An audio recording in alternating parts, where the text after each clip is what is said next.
शुभोदय मेरे प्यारे बच्चों। నిన్న మనము కౌన్ 4th లెసన్ లో ఫస్ట్ పార్ట్ చదువుకున్నాం కదా। ఈ రోజు మనము సెకండ్ పార్ట్ కి వెళ్దాం, సరేనా? అయితే వినండి। మరి కౌన్ ఎవరు రాశారు? కవి ఎవరు గుర్తుందా? నిన్న చెప్పుకున్నాం కదా। कवि बाल स्वरूप राही जी हैं। हाँ बेटा, ఇప్పుడు వినండి। अगर न होते पेड़ भला फिर हरियाली फैलाता कौन। अगर न होते पेड़ भला फिर हरियाली फैलाता कौन। अगर न होते फूल बताओ खिल खिल कर मुस्काता कौन। अगर न होते बादल नभ में इंद्रधनुष रच पाता कौन। अगर न होते हम तो बोलो ये सब प्रश्न उठाता कौन। अगर न होते पेड़ भला फिर हरियाली फैलाता कौन। अगर न होते फूल बताओ खिल खिल कर मुस्काता कौन। अगर न होते बादल नभ में इंद्रधनुष रच पाता कौन। अगर न होते हम तो बोलो ये सब प्रश्न उठाता कौन। ఇందులో మనం కొన్ని కొత్త పదాలు నేర్చుకున్నాం। ఏమేమి? పేడ్ చెట్టు, హరియాలి పచ్చదనం, ఫైల్నా వ్యాపించుట, ఫూల్ పువ్వులు, ఖిల్ ఖిల్ కిలకిల, ముస్కానా నవ్వుట, బాదల్ మేఘం, నభ్ ఆకాశం, ఇంద్రధనుష్ ఇంద్రధనస్సు, రచ్పానా అంటే చిత్రించడం, హమ్ మేము, బోలో చెప్పు, ప్రశ్న ప్రశ్న, ఉఠానా లేపడం। ఇప్పుడు చెప్పండి ఇది అర్థం। ఇప్పుడు కొంచెం అర్థమైంది అనుకుంటా। ఇందులో పదాలకి అర్థం తెలిసినాయి కాబట్టి ఒక్కొక్క వాక్యం ఏమైనా అర్థమైందా? కొంచెం కొంచెం ఓకే, మళ్ళీ మనం అర్థం చెప్పుకుందాం ఇప్పుడు। अगर न होते पेड़ भला फिर हरियाली फैलाता कौन। ఒకవేళ అగర్ నా హోతే అంటే నేను అనుకున్నా చెప్పుకున్నాం కదా అర్థం। ఒకవేళ పేడ్ అంటే చెట్టు, చెట్లు లేకపోతే, మరి హరియాలి అంటే పచ్చదనం, ఈ పచ్చదనాన్ని వ్యాపించేది ఎవరు? చెట్లు ఉంటేనే కదా అన్ని మంచిగా పచ్చ పచ్చగా కనబడుతూ ఉంటాయి। అదే చెట్లు లేవనుకో ఎలా ఉంటుంది? మొత్తం ఎడారిలాగా కనబడుతుంది కదా, బోసిగా ఉంటుంది। పచ్చదనం కనబడుతుందా ఎక్కడైనా? కనపడదు కదా। అందుకని బాల్ స్వరూప్ రాహి గారు ఏం చెప్తున్నారని అంటే, అగర్ నా పోతే పేడ్ ఒకవేళ చెట్లు లేకపోతే మనకు పచ్చదనాన్ని ఇచ్చేది ఎవరు? अगर न होते फूल बताओ खिल खिल कर मुस्काता कौन। ఒకవేళ పువ్వులు లేకపోతే, చెట్లు లేకపోతే పచ్చదనాన్ని ఇచ్చేవారు లేరు, మరి అలానే పువ్వులు లేకపోతే అంటే కిలకిలమని నవ్వులు నవ్వేది ఎవరు? పువ్వులు ఇట్లా మంచి ఇట్లా మొక్కలు ఇలా ఇచ్చుకున్నాయి అనుకోండి, వాటి నుంచి వచ్చే సువాసనతోనే మనకి చాలా సంతోషం కలుగుతుంది కదా। అందుకనే అంటే అలా వికసించిన దాన్ని మనము పువ్వు నవ్వింది అంటాము। అలానే ఇక్కడ ఏమంటున్నాడు? ఫూల్ ఖిల్ ఖిల్ కర్ ముస్కాతా, ఫూల్ ఖిల్ ఖిల్ కర్ ముస్కాతా, పువ్వు కిలకిలమని నవ్వుతుందంట। మరి అలాంటి పువ్వు లేకపోతే ఆ నవ్వులు చిందించేది ఎవరు? అలా నవ్వేది ఎవరు అని అడుగుతున్నాను। अगर न होते बादल नभ में इंद्रधनुष रच पाता कौन।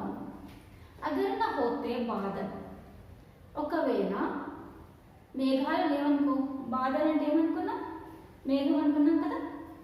మరి మేఘాలు లేకపోతే వర్షం పడుతుందా? ఆకాశంలో మేఘాలు మంచిగా కమ్ముకున్నప్పుడు నల్లగా అయిపోయి ఆకాశం అంతా ఆవరించి ఉన్నప్పుడు మాత్రమే మనకి వర్షం పడుతుంది. అలా వర్షం పడ్డప్పుడే మనకి ఇంద్రధనస్సు అనేది ఏర్పడుతుంది కదా. మరి అలాంటి ఇంద్రధనస్సు ఏర్పడాలి అని అంటే మనకు మేఘాలు కావాలి. హమే బాదల్ चाहिए. आकाश में नभ में, नभ అంటే ఆకాశ్. पर्याय पद क्या है इसका? अंब. ఆకాశ్. నభ అంటే ఆకాశ అనొచ్చు, నభ అంబర్ అనొచ్చు కదా.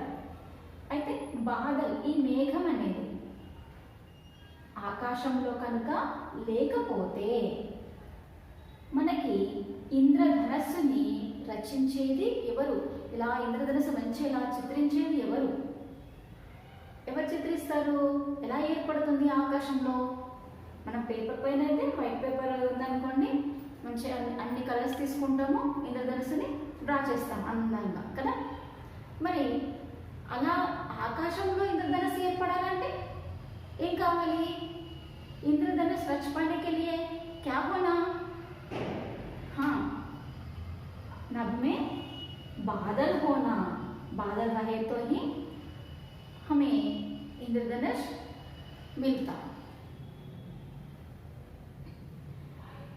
अगर न होते हम तो बोलो ये सब प्रश्न उठाता कौन? अगर न होते हम, ఒకవేళ మేము లేకపోతే చెప్పు మరి ఏంటి? సబ్ ప్రశ్న, అన్ని ప్రశ్నలు ఎవరు లేపుతారు? ఎవరు అడుగుతారు? ఉఠానా అంటే ఎవరు లేపుతారు అంటే లేపడం అంటే పట్టుకొని లేవడం కాదు కదా. ఇక్కడ ఏంటంటే ఈ ప్రశ్నలన్నీ అడిగేది ఎవరు? మేము ఉన్నాం కాబట్టి ఈ ప్రశ్నలన్నీ అడుగుతున్నాము. ఏమని అడుగుతున్నారు? చెట్లు లేకపోతే మంచి పచ్చదనాన్ని వ్యాపించేది ఎవరు? పొగ్గులు లేకపోతే కిలకిలామని నవ్వేది ఎవరు? అలానే మేఘాలు లేకపోతే ఇంద్రధనస్సుని రచించేది ఎవరు అని అడుగుతున్నారు కదా. అలానే ఇంతకుముందు మనం ఇంకా ఏం నేర్చుకున్నాం? చంద్రుడు లేకపోతే మనకి దిశానిర్దేశం చేసేది ఎవరు? సూర్యుడు లేకపోతే మనకి మంచి బంగారు వర్ణం గల ప్రకాశపు వెలుగులని చూపించేది ఎవరు అని ఇంకేం నేర్చుకున్నాం? నదుల నుంచి దాహాన్ని, నదులు ఏం చేస్తున్నాయి? నదుల్లో ఉండడం వల్ల మనకి మన ప్రపంచమంతా ప్రజలు, పశువులు, పక్షుల యొక్క దాహార్తి తీరుతుంది.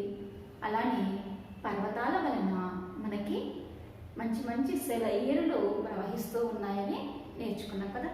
మరి ఇవన్నీ కూడా వీళ్ళు లేకపోతే, మేమే లేకపోతే ఇన్ని ప్రశ్నలు ఎవరు అడిగేవాళ్ళు? చంద్రుడు లేకపోతే ఏం జరిగేది? సూర్యుడు లేకపోతే వెలుగులను ఎవరిచ్చేవాళ్ళు?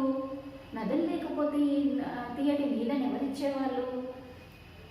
పర్వతాలు లేకపోతే సెలయేర్లని ఎవరిచ్చేవాళ్ళు అని చెప్పేసి, అలానే ఇంకా ఏమడుగుతున్నాం? చెట్లు లేకపోతే పచ్చదనాన్ని ఇచ్చేదెవరు?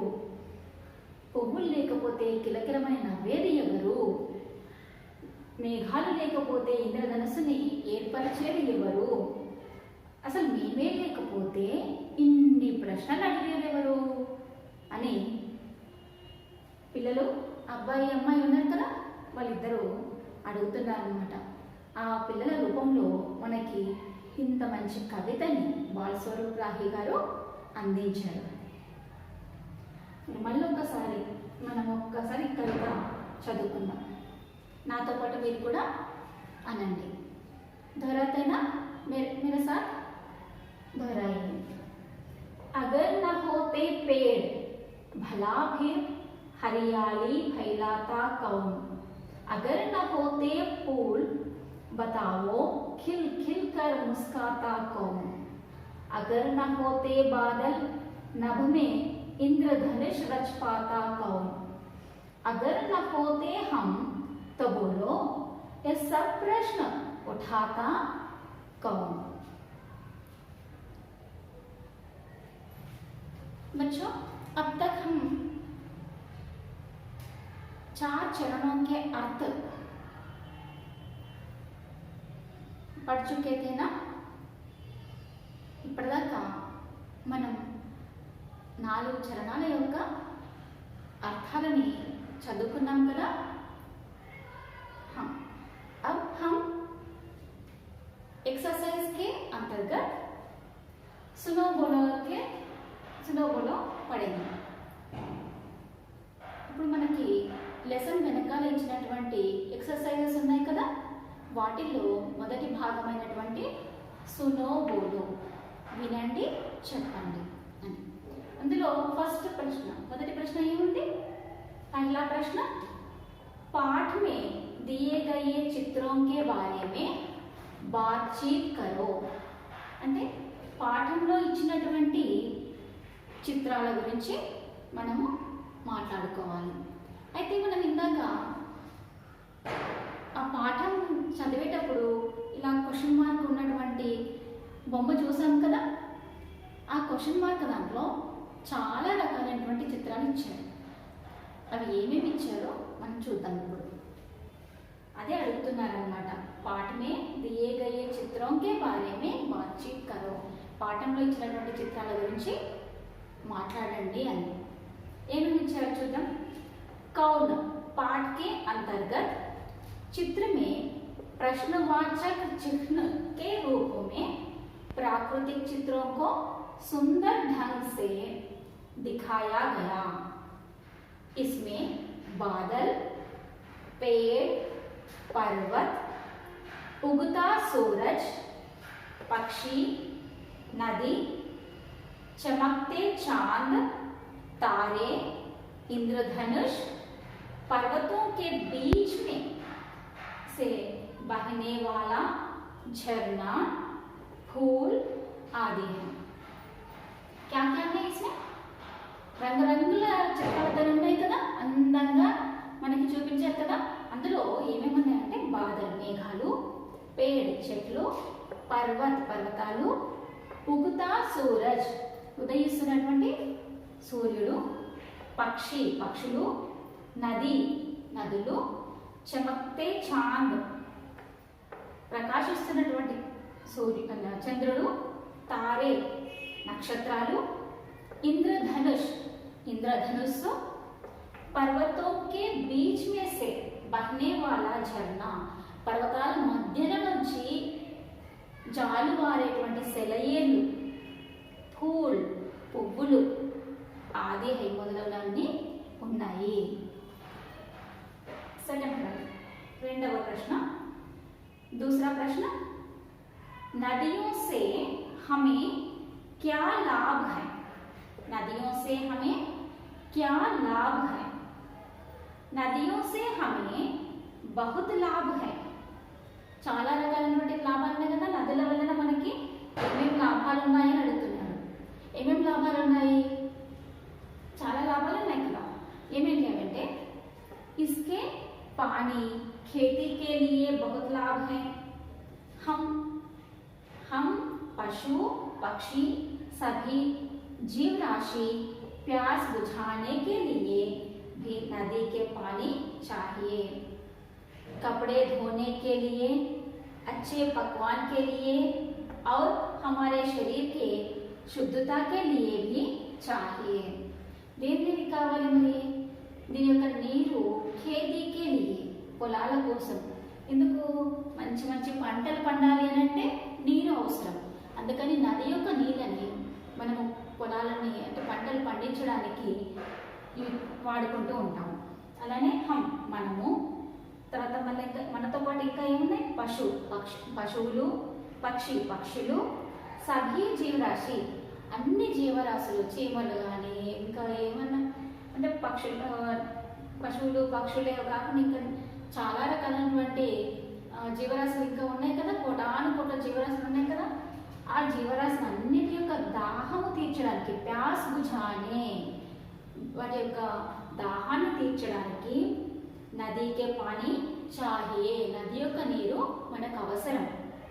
కపడే ధోనే కే లియే, మరి మన పుట్టి మనుషులకు ఇంకా దేనికి అవసరం? కపడే ధోనేకి మనం ఇంకా దేనికి యూజ్ చేస్తాము? బట్టలు ఉతుక్కోవడానికి, అచ్చే పక్వాన్కి లియే వంటలు వండుకోవడానికి కదా, వంట చేయడానికి కూడా నీళ్ళు అవసరం కదా. और हमारे शरीर के शुद्धता के लिए మరి మన శరీరం యొక్క శుద్ధత అంటే స్నానం చేయడానికి, మొహం కడుక్కోవడానికి, కాళ్ళు కడుక్కోవడానికి అన్నిటి కావాలి కదా. అందుకని శరీరకి శుద్ధతకి లియే శరీరాన్ని శుభ్రంగా ఉంచుకోవడానికి మనకి నీరు అవసరం. పిల్లలు ఇప్పుడు దాకా 2 ప్రశ్నలు అయిపోయినాయి కదా. ఇప్పుడు 3వ ప్రశ్న. तीसरा प्रश्न, पेड़ों से हमें क्या लाभ है? पेड़ों से हमें क्या लाभ है? చెట్ల వలన మనకు ఏమేమి లాభాలు ఉన్నాయి? ఉత్తర అంటే జవాబు. पेड़ों से हमें कई लाभ है. कई అంటే చాలా. पेड़ों से हमें कई लाभ है. చెట్ల వలన మనకి చాలా లాభాలు ఉన్నాయి. ఏంటవి అంటే हरियाली फैलाते हैं. हरियाली फैलाते हैं పచ్చదనాన్ని వ్యాపింపచేస్తాయి. पेड़ हमें छाया देते हैं. ఛాయ నీడ. చెట్లు మనకి నీడనిస్తాయి. ప్రాణవాయు देते हैं. ప్రాణవాయువునిస్తాయి. फल देते हैं. పళ్ళనిస్తాయి, తినడానికి పండ్లనిస్తాయి. Pool దేతే high. పువ్వులను కూడా ఇస్తాయి. ఆడవాళ్ళైతేనేమో జడలో పెట్టుకుంటారు, భక్తులు గుళ్ళో దేవుడికి ఇస్తారు కదా. ఇంకా ఏం చేస్తారు? పండుగలప్పుడు అలంకారంగా కూడా మనము వాటిని ఉపయోగిస్తాము పువ్వులని. फूल देते हैं. पेड़ों के कारण ऋतुएं समय पर आते हैं. చెట్లు సమృద్ధిగా ఉంటే ఋతువులు సకాలంలో వస్తాయి. ఎప్పుడు రావాల్సినటువంటి వర్షం అప్పుడు వస్తుంది, చలికాలం ఎప్పుడు ఏర్పడాలో అప్పుడు ఏర్పడుతుంది. అట్లా ఋతువులు కూడా సమయానికి వచ్చేస్తాయి. వర్ష భీ హోతీ హై. ఎన్ని చెట్లు ఉంటే అంత వర్షం ఎక్కువగా మనకు వస్తుంది. చెట్లు లేవనుకోండి వర్షాలు కూడా పడవు. ధర్తీ మాకు గర్మీ సే బచాతే హై. మన భూమాతని ఎండ వేడి నుంచి రక్షిస్తాయి. చల్లటి గాలులు ఉంటాయి కాబట్టి, నీడనిస్తాయి కాబట్టి, ఆ చెట్ల వలన మనకి వర్షాలు పడతాయి కాబట్టి భూమాత కూడా చల్లగా ఉంటుంది, వేడిని తగ్గించుకుంటూ ఉంటుంది. इसलिए वृक्षों की रक्षा करे तो वे हमारी रक्षा करते हैं. అందుకే మనము చెట్లను రక్షిస్తే అవి మనల్ని రక్షిస్తాయి. ఎన్ని రకాలుగా రక్షిస్తున్నాయి చూడండి. ఏమేమంటుంది? పచ్చదనాన్ని వ్యాపిస్తాయంట, నీడనిస్తాయంట, ప్రాణవాయువునిస్తాయంట, పండ్లనిస్తాయంట, పువ్వులనిస్తాయట. ఇంకా ఏమిస్తున్నాయి? సకాలంలో అన్ని ఋతువులు సమయానికి వచ్చేటట్లు చేస్తాయట. వర్షాలు మంచిగా టైంకి వస్తాయి. అవి కూడా వర్షాకాలంలో మొన్న చూసాం కదా, మన చాలా వర్షాలు పడ్డాయి చూడండి. అట్లా వర్షాలు కూడా సమయానికి వచ్చేస్తాయి. ధర్తీ మాకు గర్మీ సే బచాతే హై. భూమాతని వేడి నుంచి రక్షిస్తాయట. ఇన్ని పనులు చెట్లు చేస్తున్నాయి కాబట్టి మనము చెట్లని కాపాడాల్సినటువంటి బాధ్యత మన పైన ఉంది. అందుకే పెద్దలు అనేవారనమాట, ఏమని? వృక్షో రక్షతి రక్షితః. వృక్షో రక్షతి రక్షితః. వృక్షాలని మనం రక్షిస్తే అవి మనల్ని రక్షిస్తాయి. అర్థమైందా? చెట్ల వలన ఏమేమి లాభాలు ఉన్నాయో ఇంతకుముందు ఏం చెప్పుకున్నాం? నదుల వలన లాభాలు ఏంటి అని చెప్పుకున్నాం. దాని తర్వాత ఇప్పుడు చెట్ల వలన ఏమేమి లాభాలు ఉన్నాయో చెప్పుకున్నాం. రెండు మంచిగా అర్థమయ్యాయా? ఓకే, ఇవన్నీ కదా పిల్లలు. ఇప్పుడు మనం ఏం చేద్దామంటే శబ్ద భండార్లోకి వెళ్ళిపోదాం. శబ్ద భండార్, దీంట్లో जो फर्स्ट पॉइंट ఏముంది? जो भिन्न है उसे कोष्टक में लिखो. భిన్న అంటే భిన్నంగా ఉన్నది. దాన్ని ఉసే అంటే దానిని, కోష్టక్ మే లిఖో. కోష్టక్ అంటే ఏంటి? ఈ బ్రాకెట్. ఈ బ్రాకెట్లో అంటే ఇక్కడ మన కింద ఏవైతే మనకి ఇచ్చాడో ఆ 4 పదాలలో ఒకటి భిన్నంగా ఉంటుంది. 4 शब्द है ना, 4 में से एक शब्द भिन्न रहता है. उसे ढूंढकर हम इस कोष्टक में लिखना। पहला क्या है? चांद, सूरज, तारा, पेड़। इसमें भिन्न शब्द क्या है बच्चों? ప్రాథమికంగా అంటే ఈ నాలుగిట్లలో ఏదైతే భిన్నంగా ఉందో అది ఇక్కడ మనం ఈ బ్రాకెట్లో రాయాలి. ఇందులో ఏముంది? చాంద్, సూరజ్, తారా, పేడ్. వీటిల్లో ఏది భిన్నంగా ఉంది చెప్పండి?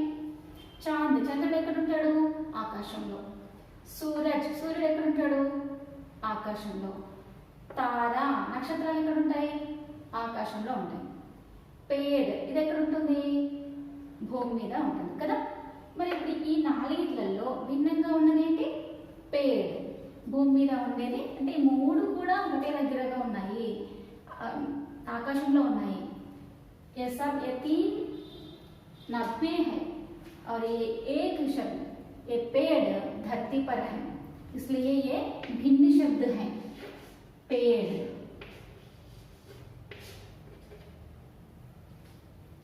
दूसरा రెండవ शब्द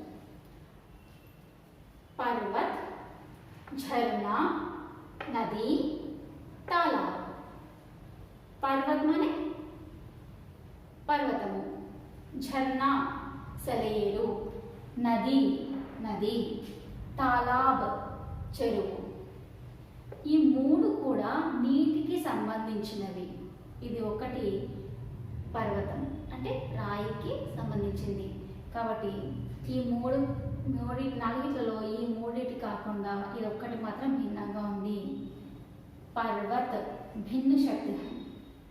इन चारों में से एक शब्द पर्वत भिन्न शब्द है, इसलिए हम इधर पर्वत लिखेंगे.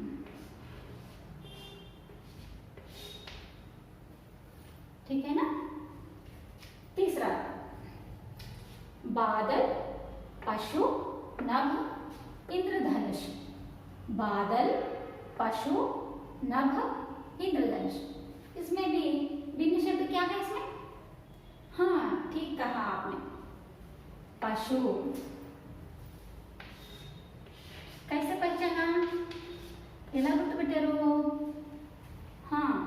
ఈ మూడు ఆకాశంలో ఉంటున్నాయి కదా, బాదల్, नभ, इंद्रधनुष. ये मूड कोड़ा ये 3 आकाश में रहते हैं. ये पशु धरती पर रहती हैं. नेक्स्ट सृजनात्मक अभिव्यक्ति. ఇందులో మనకి ఏం చెప్పాడంటే మనకి బాలస్వరూప్ రాహి గారు పోయంలో కవితల్లో ఏం చెప్పారంటే చెట్లను, సూర్యుడి గురించి, నదుల గురించి, చంద్రుడి గురించి వాటి గురించి చెప్పారు కదా. ఇంకేం చెప్పారు? అసలు మేము లేకపోతే మిమ్మల్ని ప్రశ్నలు అడిగేవాళ్ళు ఎవరు అని కూడా అన్నారు కదా. అయితే ఇంకొకటి ఏమి ఇచ్చారంటే వాటితో పాటు కిసాన్, అధ్యాపక్, డాక్టర్, డాకియా ఈ 4 పదాలను తీసుకొని మీరు ఓన్గా రాయాలని చెప్పారు కదా. అదే ఇప్పుడు నేను చెప్తున్నాను వినండి. अगर न होते किसान बताओ फसल उगाता कौन. अगर न होते किसान बताओ फसल उगाता कौन. ఒకవేళ రైతు అనేవాడు లేకపోతే పంటను పండించేది ఎవరు? అగర్ నా హోతే అధ్యాపక్ बताओ ज्ञान फैलाता कौन.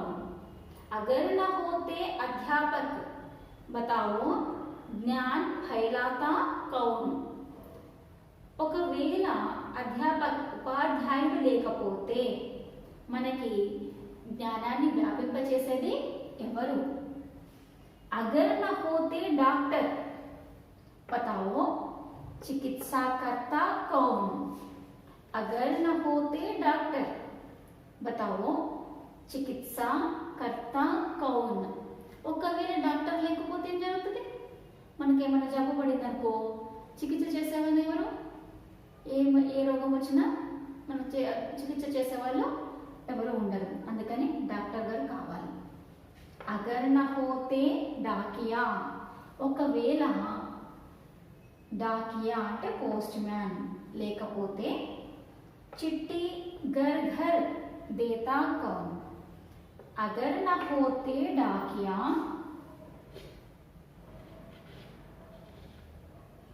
अगर न होते डाकिया చిట్టి घर घर देता कौन, ఒకవేళ పోస్ట్ మ్యాన్ లేకపోతే ఉత్తరాలను ఇంటింటికి ఇచ్చేది ఎవరు? ఎవరు ఇస్తారు? పోస్ట్ మ్యాన్ అయితేనే కదా ఇవ్వాల్సింది.